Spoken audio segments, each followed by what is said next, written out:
Welcome back to my YouTube channel. ಇವತ್ತಿನ ಒಂದು ವಿಡಿಯೋದಲ್ಲಿ ಇನ್ಕಮ್ ಟ್ಯಾಕ್ಸ್ 25 ಕ್ವಶನ್ ಪೇಪರ್ ಏನಿದೆ ಅದಕ್ಕೆ ಸಂಬಂಧಪಟ್ಟ ಒಂದು ವಿಡಿಯೋನ ಮಾಡ್ತಾ ಇದ್ದೀನಿ. ಸೊ ಕ್ವಶನ್ ನಂಬರ್ 7 ಏನಿದೆ ಆ ಒಂದು ಕ್ವಶನ್ಸ್ಗೆ ಹೇಗೆ ನೀವು ಆನ್ಸರ್ ಮಾಡಬೇಕು ಅನ್ನೋದನ್ನ ಈ ಒಂದು ವಿಡಿಯೋದಲ್ಲಿ ತಿಳಿಸ್ಕೊಡ್ತೀನಿ. ಬನ್ನಿ, ಫಸ್ಟ್ ಕ್ವಶನ್ ಏನಿದೆ ಅದನ್ನ ನೋಡೋಣ.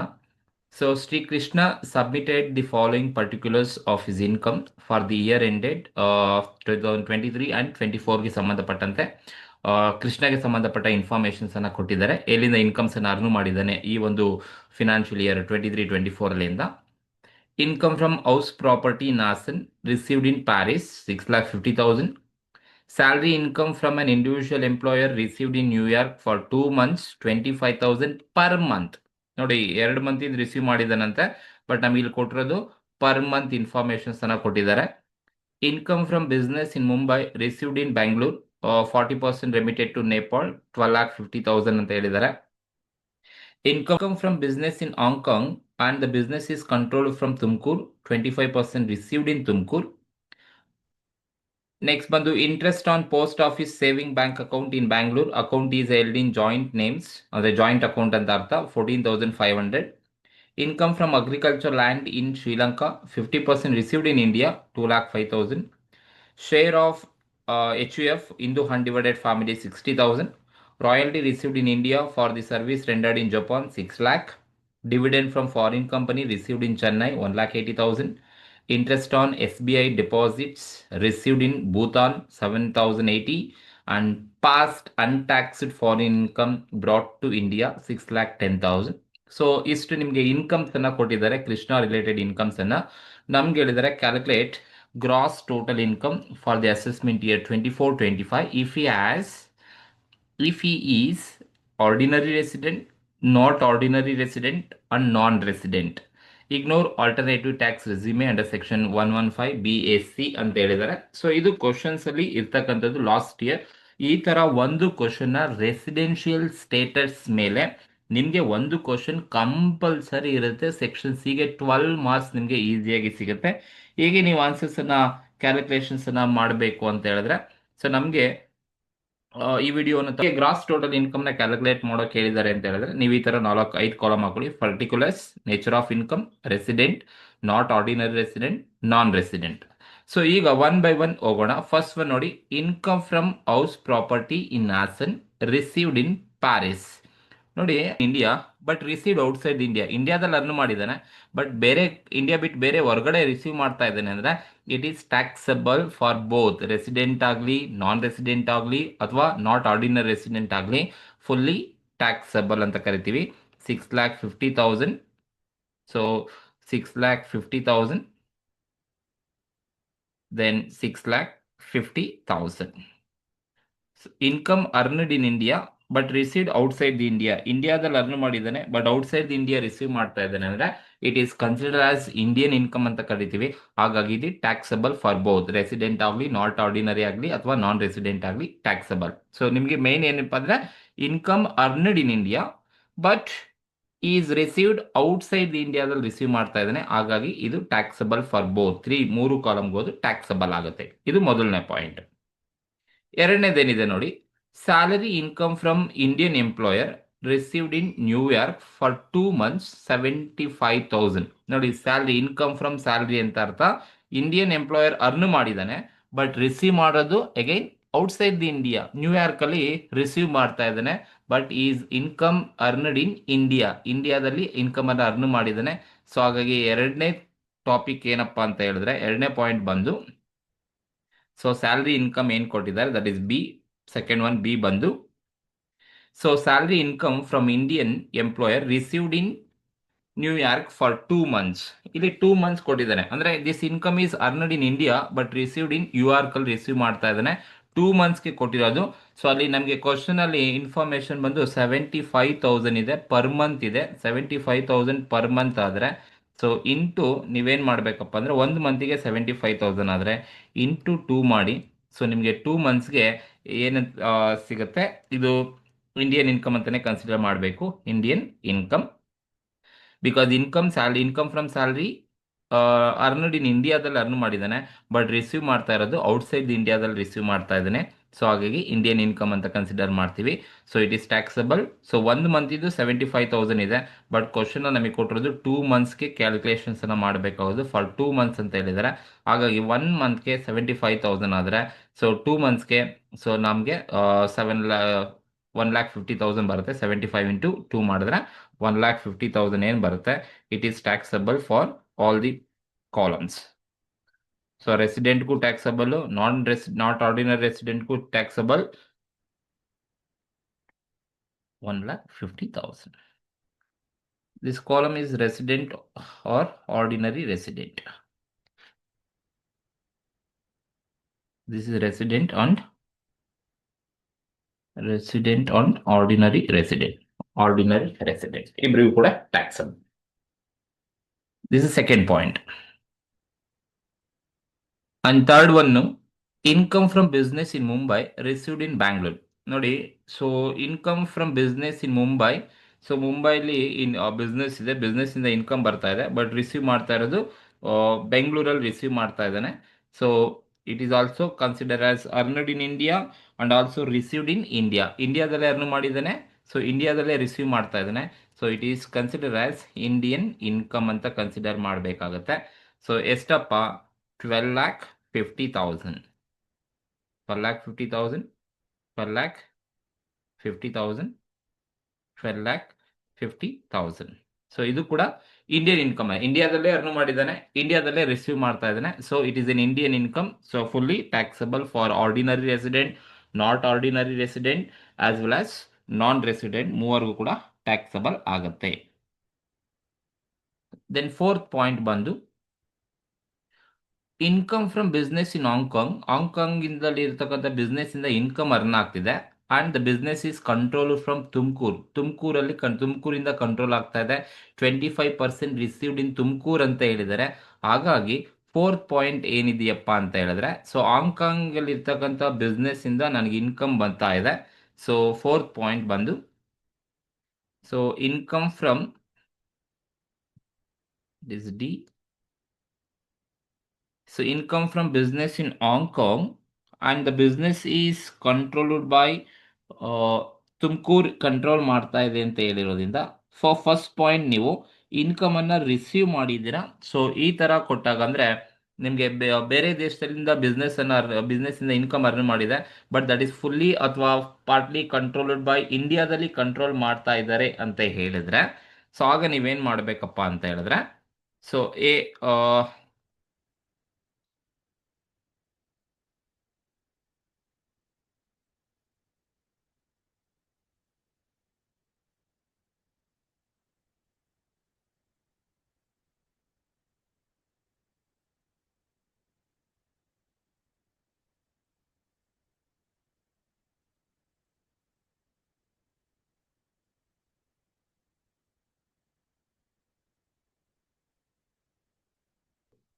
25% ಅನ್ನ ತುಮಕೂರಲ್ಲಿ ರಿಸೀವ್ ಮಾಡ್ತಾ ಇದ್ದಾರೆ.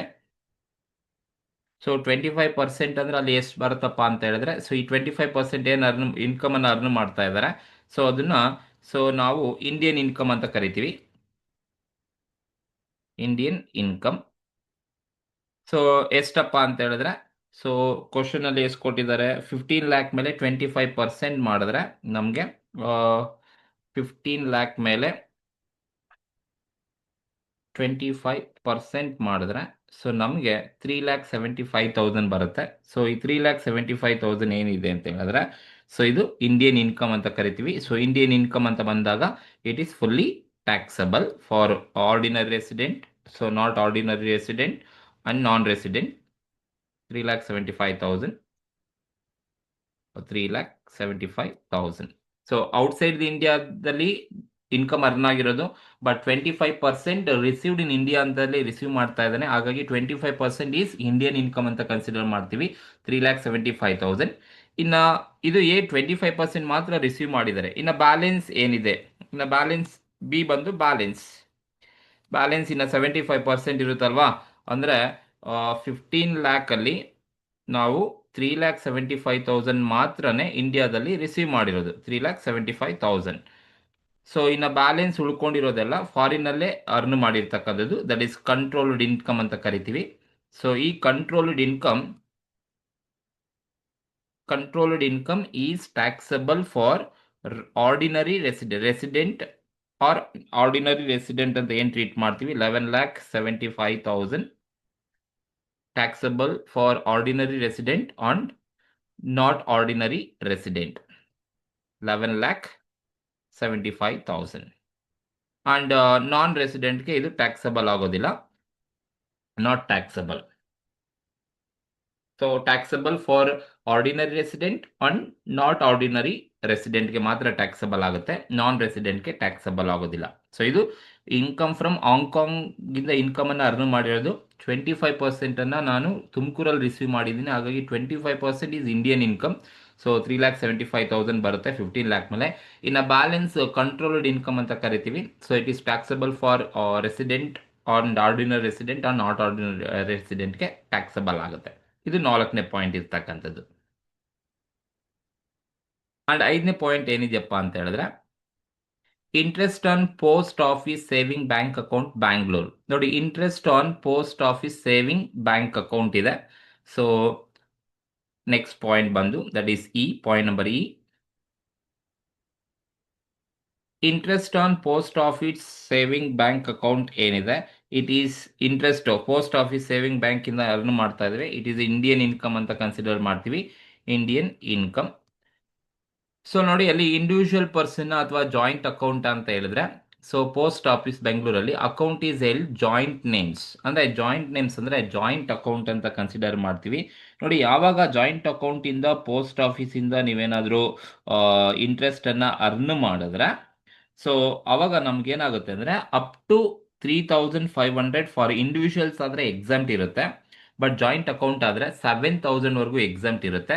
ಸೊ ಹಾಗಾಗಿ ನಾವು ತಗೋಬೇಕಾದ್ರೆ ಈ post office saving bank account ಅಲ್ಲಿ ನಾವು ತಗೊಳ್ತೀವಿ ಅಂತ ಹೇಳಿದ್ರೆ ಟೋಟಲ್ 14,500 ಏನಿದೆ, ಈ 14,500 ಅಲ್ಲಿ ನಾವೇನ್ ಮಾಡ್ಬೇಕಪ್ಪ ಅಂತ ಹೇಳಿದ್ರೆ 14,500 ಅಲ್ಲಿ minus exempted up to 7,000 is exempted for joint account holders. ನೋಡಿ, ಜಾಯಿಂಟ್ ಅಕೌಂಟ್ ಹೋಲ್ಡರ್ಸ್ ಮಾತ್ರನೇ 7,000 ವರ್ಗೂ ಎಕ್ಸಮ್ಟು. ಇಂಡಿವಿಜುವಲ್ ಪರ್ಸನ್ ಆಗಿದ್ರೆ 3,500 ಇರ್ತಿತ್ತು. ಸೊ ಹಾಗಾಗಿ 14,500 ಅಲ್ಲಿ 7,000 ಅನ್ನ ಲೆಸ್ ಮಾಡಿದ್ರೆ ಇನ್ನು ನಮಗೆ 7,500 ಬರುತ್ತೆ. ಸೊ ಇಂಡಿಯನ್ ಇನ್ಕಮ್ ಆಗಿರೋದ್ರಿಂದ it is taxable for both, ಮೂವರ್ಗೂ ಕೂಡ ಅದು ಟ್ಯಾಕ್ಸಬಲ್ ಆಗುತ್ತೆ. ಆರ್ಡಿನರಿ ರೆಸಿಡೆಂಟ್ ಆಗಲಿ, ನಾಟ್ ಆರ್ಡಿನರಿ ರೆಸಿಡೆಂಟ್ ಆಗಲಿ, ಅಥವಾ ನಾನ್ ರೆಸಿಡೆಂಟ್ ಆಗಲಿ.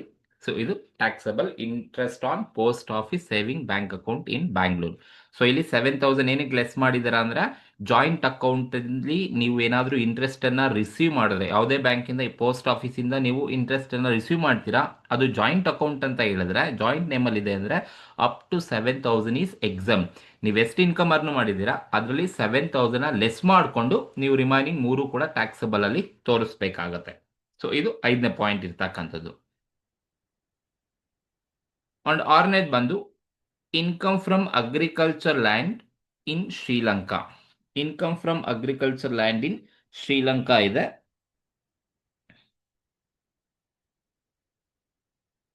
$50 ರಿಸೀವ್ಡ್ ಇನ್ ಇಂಡಿಯಾ ಅಂತ ಹೇಳಿದರೆ. ಸೊ ಹಾಗಾಗಿ ಸೊ ನೆಕ್ಸ್ಟ್ ಬಂದು point number F,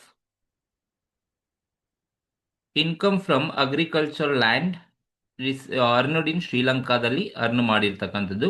so agriculture land ಇಂದ ಶ್ರೀಲಂಕಾದಲ್ಲಿ ಇನ್ಕಮ್ ಅನ್ನ ಅರ್ನ್ ಮಾಡಿದ್ದಾರೆ. ಬಟ್ 50% ರಿಸೀವ್ಡ್ ಇನ್ ಇಂಡಿಯಾ, ಇಂಡಿಯಾದಲ್ಲಿ 50% ರಿಸೀವ್ ಮಾಡಿದಾರಂತೆ. ಸೊ ಹಾಗಾಗಿ ಇಂಡಿಯಾದಲ್ಲಿ 50% ರಿಸೀವ್ ಮಾಡಿದ್ದೀರಾ ಅಂತ ಹೇಳಿದ್ರೆ ದೆನ್ ಅದು ಇಂಡಿಯನ್ ಇನ್ಕಮ್ ಅಂತಾನೆ ಕನ್ಸಿಡರ್ ಮಾಡಬೇಕಾಗುತ್ತೆ. ಸೊ ಫಸ್ಟ್ ಇಲ್ಲಿ ಮಾಡಬೇಕಾದ್ರೆ 50% ರಿಸೀವ್ಡ್ ಇನ್ ಇಂಡಿಯಾದಲ್ಲಿ 50% ರಿಸೀವ್ ಮಾಡಿದ್ಯಾ ಅಂದ್ರೆ ಎಷ್ಟು 50% ಅಂತ ಹೇಳಿದ್ರೆ ಎಷ್ಟು ಅಲ್ಲಿ ಕ್ವಶನ್ಸ್ ಅಲ್ಲಿ ಕೊಟ್ಟಿದ್ದಾರಪ್ಪ ಅಂತ ಹೇಳಿದ್ರೆ 2,05,000 ಇದೆ.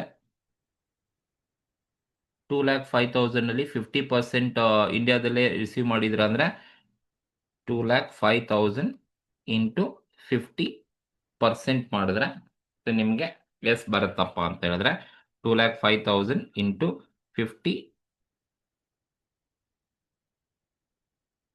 50% ಮಾಡಿದ್ರೆ 1,02,500 ಬರುತ್ತೆ. ಸೊ ಇದನ್ನ ನೀವು 50% ಅನ್ನ ಇಂಡಿಯಾದಲ್ಲಿ ರಿಸೀವ್ ಮಾಡೋದಕ್ಕೆ ಇದು ಇಂಡಿಯನ್ ಇನ್ಕಮ್ ಅಂತ ಕನ್ಸಿಡರ್ ಮಾಡ್ತೀವಿ. ಸೊ ಇಂಡಿಯನ್ ಇನ್ಕಮ್ ಅಂತ ಕನ್ಸಿಡರ್ ಮಾಡಿದ್ರೆ 1,02,500 ಈಸ್ ಟ್ಯಾಕ್ಸಬಲ್ ಫಾರ್ ಬೋತ್. ಎಲ್ಲರಿಗೂ ಕೂಡ ಟ್ಯಾಕ್ಸಬಲ್ ಆಗುತ್ತೆ 1,02,500 ಫಾರ್ ಆರ್ಡಿನರಿ, ನಾಟ್ ಆರ್ಡಿನರಿ ಅಥವಾ ನಾನ್ ರೆಸಿಡೆಂಟ್.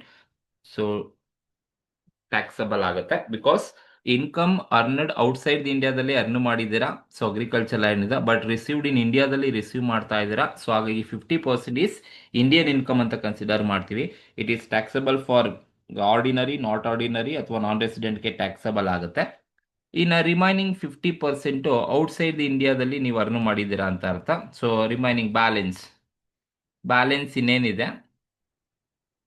ಬ್ಯಾಲೆನ್ಸ್ ಇರ್ತಕ್ಕಂಥದ್ದು ಏನಿದೆಯಪ್ಪ ಅಂತ ಹೇಳಿದ್ರೆ, ಇನ್ನು 2,05,000 ಅಲ್ಲಿ ಮೈನಸ್ 1,02,500 ನೀವು ಲೆಸ್ ಮಾಡಿಕೊಂಡ್ರೆ ಇನ್ನು ಬ್ಯಾಲೆನ್ಸ್ ಏನು ಅಮೌಂಟ್ ಇರುತ್ತೆ ಇದನ್ನು ನಾವು ಫಾರಿನ್ ಇನ್ಕಮ್ ಅಂತ ಕರಿತೀವಿ.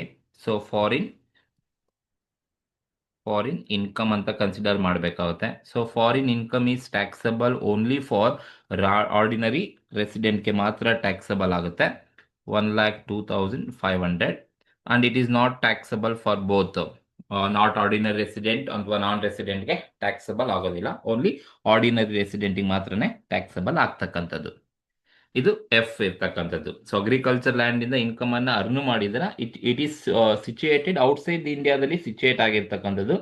ಬಟ್ 50% ನೀವು ಇಂಡಿಯಾದಲ್ಲಿ ರಿಸೀವ್ ಮಾಡಿದಿರಾ, ಇನ್ನು ರಿಮೈನಿಂಗ್ 50% ಫಾರಿನ್ ಇನ್ಕಮ್ ಅಂತ ಕನ್ಸಿಡರ್ ಮಾಡಬೇಕಾಗುತ್ತೆ. ಇದು ಪಾಯಿಂಟ್ ನಂಬರ್ ಎಫ್ ಇರ್ತಕ್ಕಂಥದ್ದು.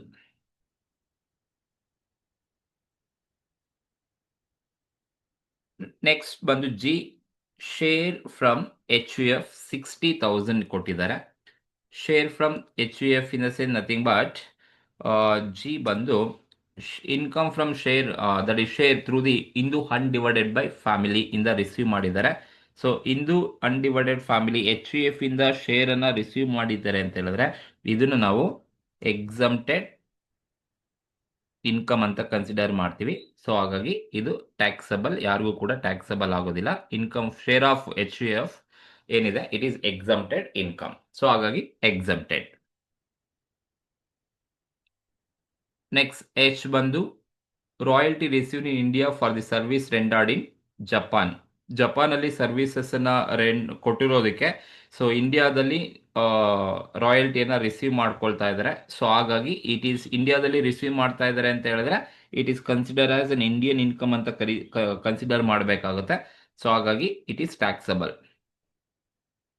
ಇಂಡಿಯನ್ ಇನ್ಕಮ್ ಅಂತ ಕನ್ಸಿಡರ್ ಮಾಡ್ತೀವಿ. ಸೊ ಹಾಗಾಗಿ 6 lakh is fully taxable for all. 6 lakh, 6 lakh, 6 lakh. It is Indian income ಅಂತ ಬಂದ ಮೂವರೆಗೂ ಕೂಡ ಅದು ಟ್ಯಾಕ್ಸಬಲ್ ಆಗುತ್ತೆ. ಇದು ಎಚ್ ಇರೋದು. ನೆಕ್ಸ್ಟ್ ಐ ಬಂದು interest on S B I deposit received in Bhutan. So interest on S B I deposits ಇಂದ bank ಇಂದ ನಿಮಗೆ ಇಂಟ್ರೆಸ್ಟ್ ಸಿಗ್ತಾ ಇದೆ, ಭೂತಾನ್ ಅಲ್ಲಿ ರಿಸೀವ್ ಮಾಡ್ತಾ ಇದ್ದೀರಾ. So it is also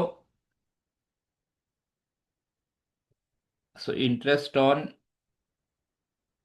SBI deposits received in Bhutan, it is also Indian income ಅಂತ consider ಮಾಡ್ತೀವಿ. So 7,080 is taxable for ordinary resident, not ordinary resident and non resident. 7,080 ಕೊಟ್ಟಿದ್ದಾರೆ. ಸೊ ಎಲ್ಲರಿಗೂ ಕೂಡ ಅದು ಟ್ಯಾಕ್ಸಬಲ್ ಆಗುತ್ತೆ. This is I. Then next J point ಏನಿದೆಯಪ್ಪ, sorry J, okay. I ಬಂದು dividend from foreign company ಇದೆ, ಇದನ್ನ next ತಗೊಂಡಿರ್ತೀನಿ.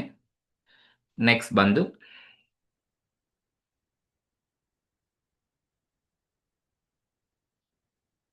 Dividend from foreign company received in Chennai. ನೋಡಿ, ಇಂಡಿಯನ್ ಕಂಪನಿಯಿಂದ ನೀವು ಡಿವಿಡೆಂಟ್ ಅನ್ನ ರಿಸೀವ್ ಮಾಡ್ತೀರಾ, it is exempted.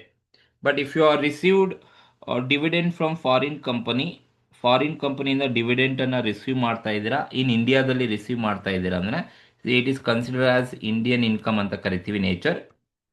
So Indian income ಅಂತ ಗೊತ್ತಾದ ತಕ್ಷಣ ನೀವೇನು ಮಾಡಬೇಕು ಅಂದರೆ it is taxable for all. 1,80,000 ಎಲ್ಲರಿಗೂ ಕೂಡ ಇದು ಟ್ಯಾಕ್ಸಬಲ್ ಆಗುತ್ತೆ. 1,80,000, 1,80,000. Dividend from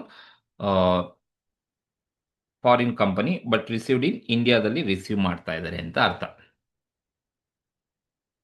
then last point ಬಂದು past untaxed foreign income brought into India. ಸೊ ಅಂದರೆ ಹಳೇದು ಯಾವುದೋ ಇನ್ಕಮ್ ಅರ್ನ್ ಮಾಡಿರೋದು ಇದೆ ಅಂತ ಅದನ್ನು ಅನ್ಟ್ಯಾಕ್ಸ್ಡ್ ಇನ್ಕಮ್ ಇದೆ ಅಂತ ಅದನ್ನು ಇಂಡಿಯಾಗೆ ತೊಗೊಂಬರ್ತಾ ಇದ್ದಾರೆ. So past untaxed foreign income brought to ಇಂಡಿಯಾಗೆ ತೊಗೊಂಬರ್ತಾ ಇದ್ದಾರೆ. It is income, it is exempted income. So exempted income ಆದರೆ ಯಾವುದಕ್ಕೂ ಕೂಡ ಅದು ಟ್ಯಾಕ್ಸ್ ಬರೋದಿಲ್ಲ. ಸೊ ಫೈನಲ್ ಆಗಿ ನೀವು ಟೋಟಲ್ ಮಾಡಿದ್ರೆ ಗ್ರಾಸ್ ಟೋಟಲ್ ಇನ್ಕಮ್, ನಿಮಗೆ ಗ್ರಾಸ್ ಟೋಟಲ್ ಇನ್ಕಮ್ ಸಿಗುತ್ತೆ. ಸೊ ಟೋಟಲ್ ಬಂದು ಫಸ್ಟ್ ಕಾಲಮ್ ಬಂದು 45,49,580 and second column 44,47,080. Then last column 33,22,080. ಇದು ಗ್ರಾಸ್ ಟೋಟಲ್ ಇನ್ಕಮ್. ಸೊ ಈ ಥರ ನೀವು ರೆಸಿಡೆನ್ಷಿಯಲ್ ಸ್ಟೇಟಸನ್ನು ಮೇಲೆ ಕ್ಯಾಲ್ಕುಲೇಷನ್ಸನ್ನು ಮಾಡಬೇಕಾಗುತ್ತೆ. ಸೊ ಈ ಥರ ನೀವು 5 ಕಾಲಮ್ ಹಾಕ್ಕೊಂಡು ಆನ್ಸರ್ಸನ್ನು ಮಾಡಬೇಕಾಗುತ್ತೆ. ಸೊ ಇದು ಲಾಸ್ಟ್ ಇಯರ್ ಕ್ವಶನ್ ಪೇಪರ್ಗೆ ಇರ್ತಕ್ಕಂಥ ಆನ್ಸರ್. ಸೊ ಇದರಲ್ಲಿ ಏನಾದರೂ ಡೌಟ್ ಇದ್ದರೆ ನನಗೆ ಕಮೆಂಟ್ ಮೂಲಕ ತಿಳಿಸಿ. ಆ ಒಂದು ಕ್ಲಾರಿಫಿಕೇಷನ್ಸನ್ನು ನಾನು ನಿಮಗೆ ನೆಕ್ಸ್ಟ್ ವಿಡಿಯೋದಲ್ಲಿ ಕೊಡ್ತೀನಿ. Thank you very much.